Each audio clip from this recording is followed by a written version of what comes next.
Hello friends मोर चेनेलলৈ আপোনালোক সকলোকে স্বাগতম জনাইছো। আজি মই আপোনালোকৰ লগত শেয়াৰ কৰিব ওলাইছো আমি যদি শাক কিনি আনো বজাৰৰ পৰা বা আমি বাৰীৰ পৰা শাক উঠাও কিন্তু আমি সেই দিনাখনে খাব নোৱাৰো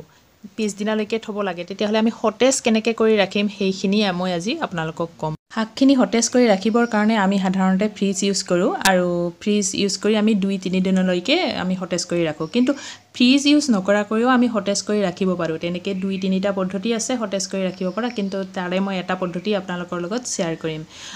ইয়াৰ কাৰণে আমাক লাগিব এটা পাত্ৰ য'ত মানে শাকখিনি আমি পানী দি ৰাখিব পাৰিম মানে শাকখিনিৰ যিটো ঠাৰি মানে ঠাৰিৰ আগটো মানে ঠাৰিৰ যিটো ঠাৰিৰ পৰা আমি চিঙো সেই ঠাৰিখিনি পানীত থাকিব লাগিব আৰু যদি হিপা থাকে তেতিয়াহলে হিপাখিনি ডুব যোৱাকে পানীত থাকিব লাগিব পানী মানে দি থব লাগিব আৰু সেই তেনেকুৱা এটা পাত্ৰ লাগিব মগ হলে হৈ যাব তেনেকুৱা পাত্ৰত আমি থব লাগিব আৰু সেই পানীখিনিত আমি নিমখ মিহলাব লাগিব যিটো আমাৰ খোৱা নিমখ আছে সেই খোৱা নিমখটো মিহলালে মানে যিটো নিমখ পানী হ'ব তাত আমি শাকখিনি থৈ দিলে ই ধুনীয়াকৈ সতেজ হৈ থাকে আৰু তেনেকৈ আমি 2 দিনলৈকে ধুনীয়াকৈ ৰাখিব পাৰোঁ আৰু যদি 3 দিনলৈকে ৰাখিবলগীয়া হয় তেতিয়াহলে আমি পানীখিনি পুৰা হলাই দিব লাগিব তেতিয়া পানীখিনি হলাই দিলে ই আৰু এদিন বা 2 দিন ধুনীয়াকৈ থাকিব আৰু তেনেকৈ আমি ৰাখিব পাৰোঁ।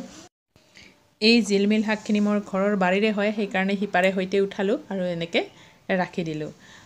ফ্ৰেণ্ডছ ভিডিঅ'টো যদি ভাল লাগিছে তেতিয়াহলে লাইক কৰিব শ্বেয়াৰ কৰিব আৰু যদি মোৰ চেনেলটো নতুন হয় এতিয়ালৈকে ছাবস্ক্ৰাইব কৰা নাই তেতিয়াহলে ছাবস্ক্ৰাইব কৰিব। নেক্সট ভিডিঅ'লৈকে বাই।